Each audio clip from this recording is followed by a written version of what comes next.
Namaste and greetings. My name is Resh Ramasamy. I am a university lecturer, a PhD student, a published author, and a developmental educator. Vlog 14 is devoted towards unpacking the narratives pertaining colorism. In the very first instance, I would like to delineate my stance in this vlog. I'm only privileged to share and talk about my past and present experiences of colorism from the perspective of an Indian man.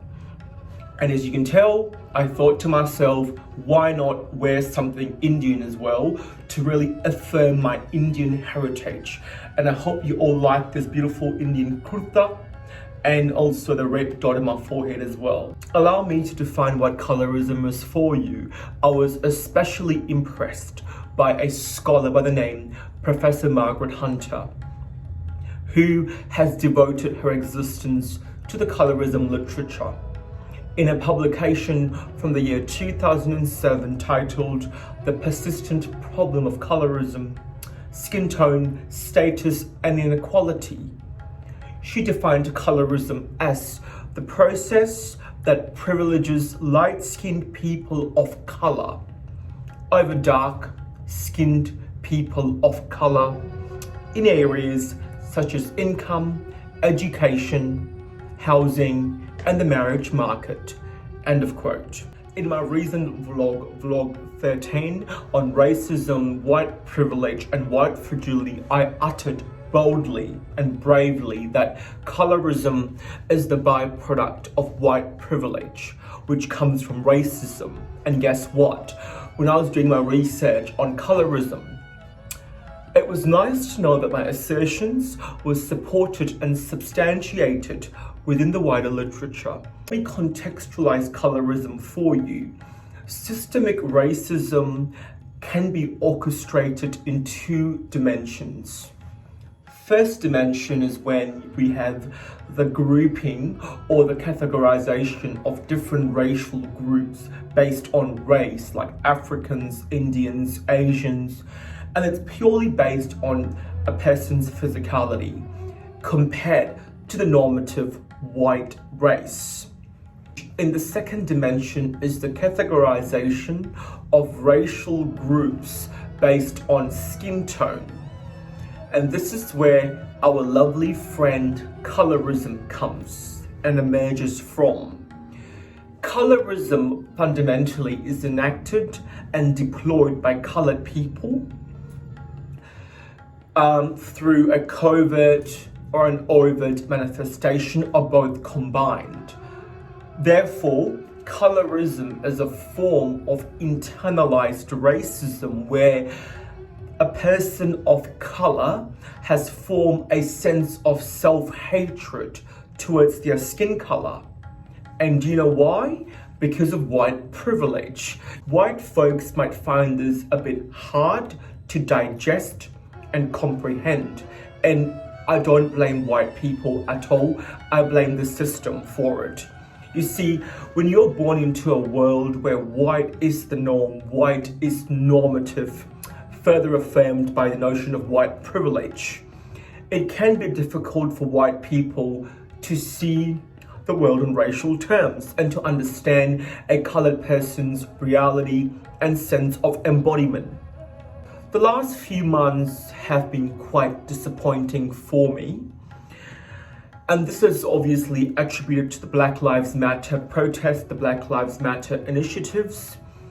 And lots of my white friends were seen engaging in counter propaganda where they were posting things like all lives matter and selectively posting black people or colored people enacting violence onto white people. Now, as a colored person or as a black person, I condone violence. I don't support it at all. But what they fail to realize is by posting things like all lives matter, white people are actually reducing and discounting a colored person's reality. And you're refusing to understand or want to understand that colored people experience the world in a much different way to you. And this is the problem here. And this is where the division starts to appear, when there is a lack of understanding, a lack of wanting to know, a lack of wanting to work together, and a lack of wanting to hear the narrative from the colored person themselves. To complicate things even further, white people have also been known to embrace colorism, and I will give you examples of this very shortly. Light-skinned colored people are more advantaged than disadvantaged compared to the darker skinned counterparts. And the intensity of the disadvantage is complex and a lot more intricate in nature. And what's important here is the outcome for the darker skin colored person, which renders them inferior, which renders them as a second-class citizen within their own community. It's pretty appalling, really. Hunter coins this as the color complex, which is featured internationally within the media, within the cosmetic industry, in the way of skin lightening, skin bleaching, and endorsed by our favorite celebrities that we worship. Come with me for a quick trip to India. A good example that encapsulates colorism in its purest form is Bollywood movies. Now, if you follow or watch Bollywood movies, you will hardly or never ever see the lead actor or the lead actress my skin color. In fact, my skin color in India is seen as too dark, too black, degrading, unattractive, and unappealing. Fundamentally, if they had me in Bollywood movies, the movies just won't sell. Because in India, lighter skin is seen more privileged, more attractive, and more beautiful than darker skinned Indians. It's a fact. Let's acknowledge that. Having me featured in a Bollywood movie is not in keeping with the director's ideations or ideas or concepts of what constitutes beauty in their eyes, because they know that I am not the conventional beauty they're looking for. I'm too dark. The most laughable part about all of this is purely based on skin tone. I'll give you an example of how colorism is enacted by white people as well. I was once told by my prospective white employer, who was about to hire me for this job, right? He uttered, "You have all the qualifications and credentials for this job. However, your skin color might discourage the customers." At that time, I was somewhat confused and I was lost for words. I was a lot more naive and I wasn't as outspoken as I am right now. And he then uttered, he then continued to say that it would be in the company's best interest to remain inclusive and employ an Indian person, but of lighter skin complexion. He then quoted North Indian, inferring that South Indians, because I'm a Saudi, are darker and are not as worthy as North Indians. At that time, I was a lot younger, but in retrospect, when I come to think about these sorts of comments, it hurts. It's really painful and it's really hurtful indeed. A recent example in Australia is by a lovely company by the name Absolute Care and Health in Melbourne. Company had published a job ad, and in the job ad, what I read was completely mind-blowing. And this is exactly what colorism looks like in explicit, in overt forms. I will read that statement for you now. I've got it right in front of me. "We request no dark-skinned Indian or African applicants to apply for this job as per client request. Let's take a moment to reflect on the word dark. The two examples I've discussed to you right now are enacted by white people and takes form of colorism. So this is a real problem. It exists. Just open your eyes and see the world through a colored lens. You'll start to see things much differently. For many darker skinned colored people like myself, colorism starts young. It starts from a young age. It starts within your household. Families have been known to say things like, "Oh my God, you're too black, you're too dark. I've been called a Negro. I've been called blackie.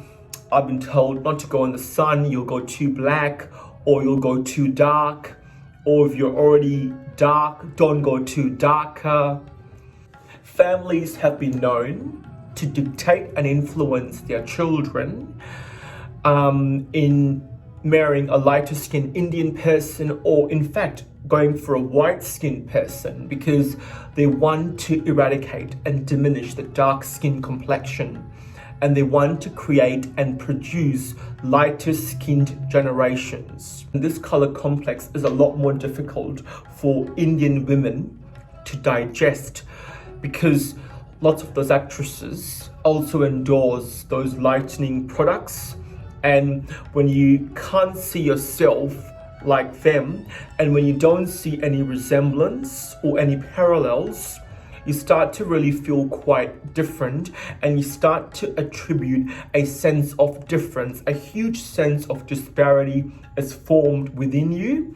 Lots of my darker female Indian friends have also uttered very openly to me that they find it very difficult to find a husband because of their darker complexion. It's very sad indeed. I will not sugarcoat this, but growing up, I used to despise my skin color. I used to dislike my skin color with passion because I was told that my color was not attractive. Words like blackie, negro, black dog were actually attributed towards me to describe my skin color and my skin complexion, and those words were not pleasant words. They were demeaning and they were very disparaging, but they were also soul crushing as well. I was made to feel like I was a piece of shit by the Indian community, and it's not okay. It's wrong in every way. I'm not going to sit here and lie, and because of that internalized racism in the form of colorism, I've also tried skin lightening products like Fair and Lovely. Now, whilst it's mild in its dosage of lightening, trust me, it did not work. I have not become more lighter, but it made my skin more smoother. But the intention of using Fair and Lovely was to get lighter, because I had internalized that racism in the form of colorism, and I realized that my skin color was not attractive, and I wanted to look like those Bollywood actors, those lighter skin white, or as Indians call it, fair. I was conditioned to believe that Indians are more attractive, are more beautiful compared to the African race. And what's really, really interesting in this narrative is that both Africans and Indians are minorities within a dominant white society, but Indian people are very quick to discriminate African people based on physicality. And all of this is in keeping with my vlog 13 that relates to Johan's findings based on the skull system. An ex-friend of mine from Pakistan would have pleasure in mocking my skin color by saying things like kala, which meant black in the Hindi language. He thought it was quite funny because he was a lot lighter than me, and he thought it was quite hilarious to mock my skin color. But those comments are very triggering in nature. They can re-trigger a bad experience or an experience of trauma. But for him, it was a joke. May I also add to those comments earlier that such a mentality is rampant and it's widespread within Southeast Asia, South Asia, East Asia, and other continents around the world. This is a real problem. Indians, no matter where they go, they remain fundamentally the same. So my experience of colorism in Australia was from the Indian community. What became very apparent very quickly was that my skin color was not in alignment with those other Indian people that I knew. And there was an element of hostility, neutrality, judgment made against me, purely based on my skin complexion. And that's why you will never see me interacting with many Indian people. Now, I'm not saying all Indians are like this, but majority of those Indians I have interacted and continue to interact, the South, the North, the East, the West, they are fundamentally flawed in their way of thinking and doing. They have such strong views on colorism, and they enact those colorism attitudes, and they enact that colorist attitudes quite strongly, and they judge those who are darker skinned. And despite all of this, I was determined to defy and to challenge the normative ideals of beauty within the Indian community. Who said you can't be gorgeous and attractive being my color, or being darker in fact? Beauty comes in all different colors. We must not just acknowledge by talking. We need to also embrace and enact that in our conduct and behavior consistently. And this information is obviously quite generalized, but I'm confident in saying this. Lots of darker skinned colored people from different racial groups experience disenfranchised grief because you can't talk about these sorts of things openly. Lots of people won't understand or want to actually give you the time and acknowledge your pain. And in fact, within the Indian community, it's just pushed aside and it's dismissed when things like this are brought up for discussion. Lots of my Indian friends become very defensive and argumentative and will deny the right for a dark-skinned Indian person to share their pain with them. How do we combat colorism? Well, in the very first instance, I hope my narrative in this vlog has given you some insight and for you to now use this information to go and expand your knowledge by referring to the wider literature. Firstly, it starts with you. Yes, you. And this is pitched towards colored people and white people as well. For giving advice to people or being of support, reflect on the origins of your biases first, okay? Reflect on those biases and write them down. In order for you to support a person authentically, you need to know where you sit with everything.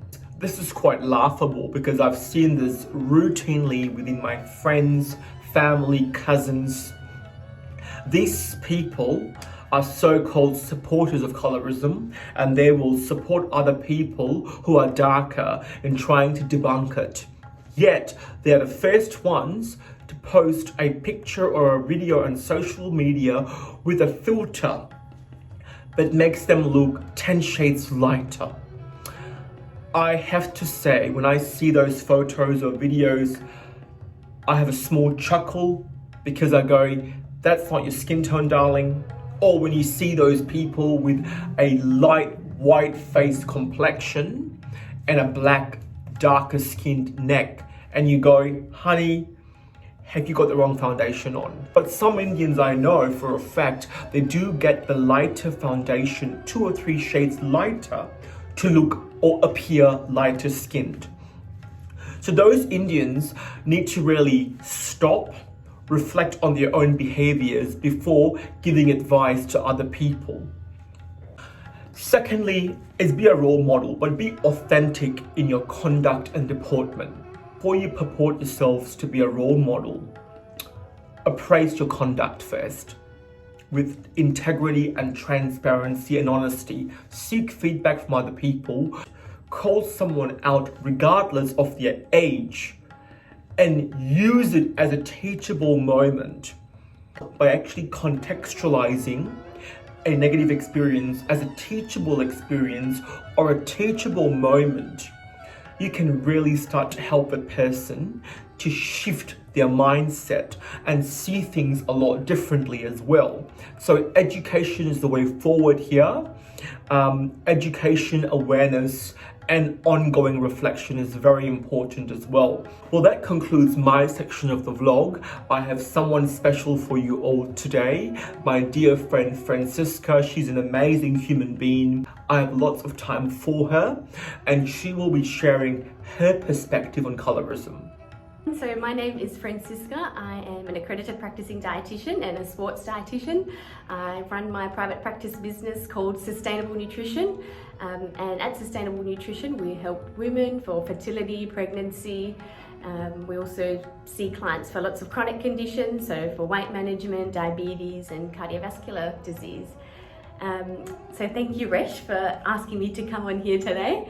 My background, my heritage is South Indian, so I'm Malayali, and I was born in Malaysia and moved to Adelaide when I was 12 years old. I guess, as you probably would have introduced this topic, in our South Asian culture, being dark, I grew up to feel like it wasn't the definition of beauty. So you'd hear relatives, you'd hear aunties, uncles always describe someone, and when they describe their skin color, if they're really dark, they would say it in a negative way. So they'd say, so-and-so's really pretty, but she's dark. And I remember, and I was telling you, Resh, before, that when I was 8 years old, I was at Jusco. For those Malaysians, you know where Jusco is. And I was with Mum, so it's a shopping centre. I was shopping with her, and one of her friends, her school friends, came up to us and was talking to Mum, and then I sort of came behind Mum, and she looked at me and said, "Oh, she's really dark." And at that time, I was only 8, and I was thinking, how can an adult speak to me that way? And yeah, probably it was then when I started realizing that, being dark probably wasn't favorable. I can't remember, I guess, specifically that day because it was a long time ago, but from that day, I've started to really take note of when everyone else would start talking about color, or I'd always notice, oh my God, all my cousins are lighter than me. My brother and I were darker, or, and we'd use it to tease each other as well. We'd compare skin colors and say, oh, I'm fairer than you, like my brother and I would do it to each other. But yeah, it didn't make me feel good. I was more aware of my skin color, and probably wasn't very comfortable with it at the start. Yeah, but I was lucky enough, I think I also spoke about it to you before, to have my mum, my dad and my grandma who never made me feel like it was bad being dark. They would say that I was their black beauty, or they would really embrace it. So I was fortunate to not, feel like I needed to bleach my skin, but I was aware about our Bollywood stars, our Collywood stars that were really fair and light-skinned, and always looked on the TV and saw, how come there's no one dark, no one representing, me? People saying, oh, we love your skin color. And at the start, it was really weird because you never hear that in Malaysia. You'd hear that here. Some of them were genuine. Now looking back, I'm not too sure how genuine a lot of those comments were, whether they were saying it to sort of make a point of difference, to say, you look different, and I'm pointing that out. But instead of saying it harshly, I'm going to say, I love your skin color.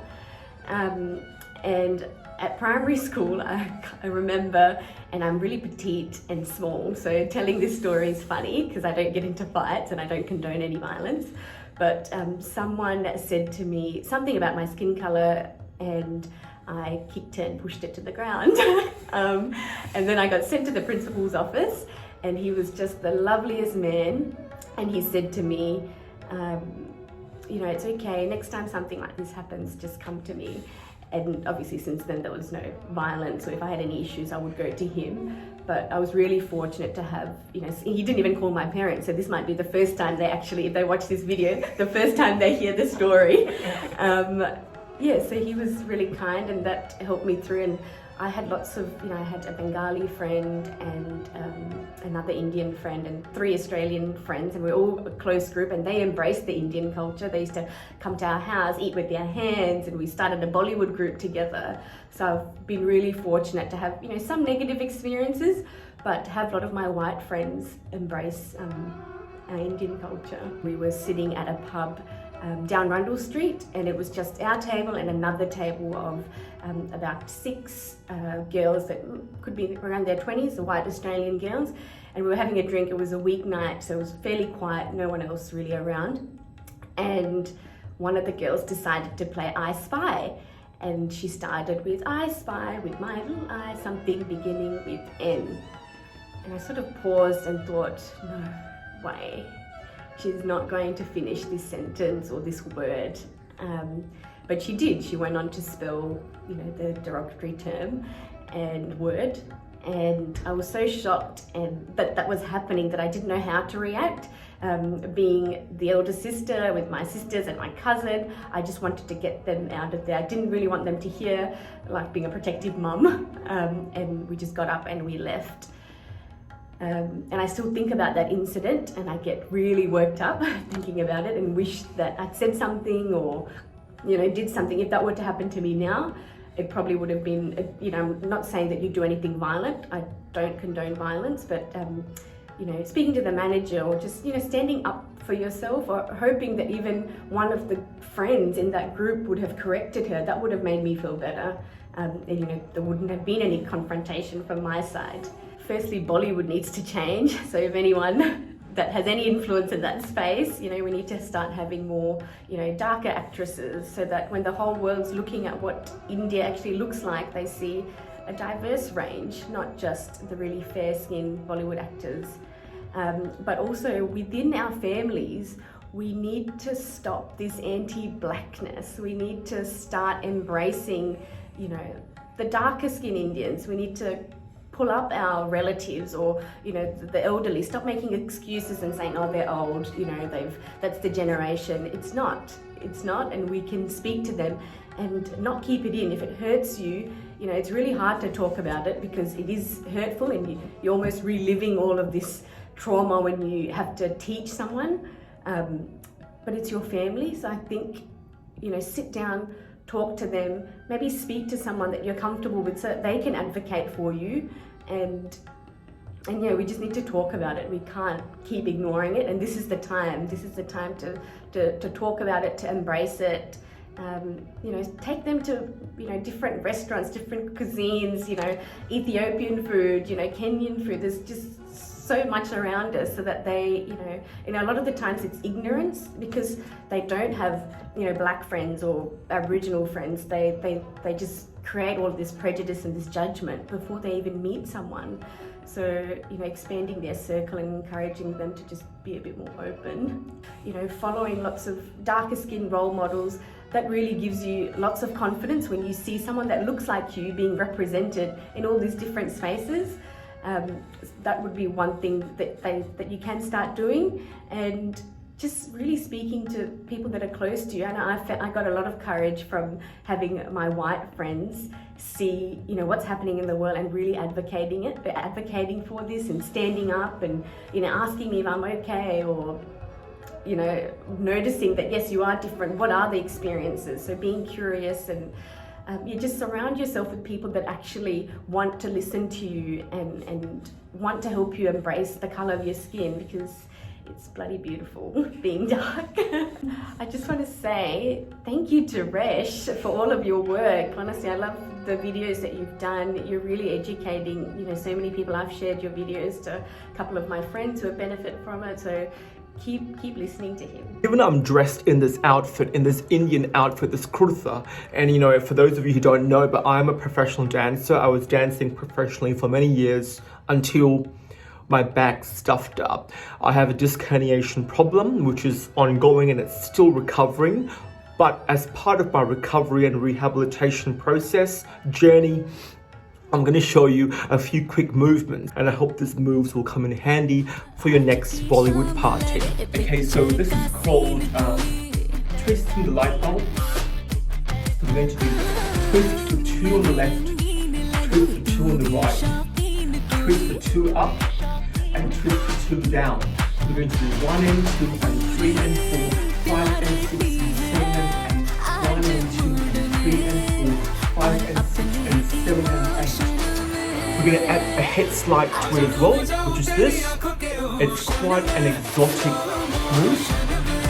So we're going to go 1 and 2, 3 and 4, 5 and 6 and 7 and 8. 1, 2, 3, 4, 5, 6, 7 and 8. I hope you enjoyed the content of the vlog and the dancing, of course.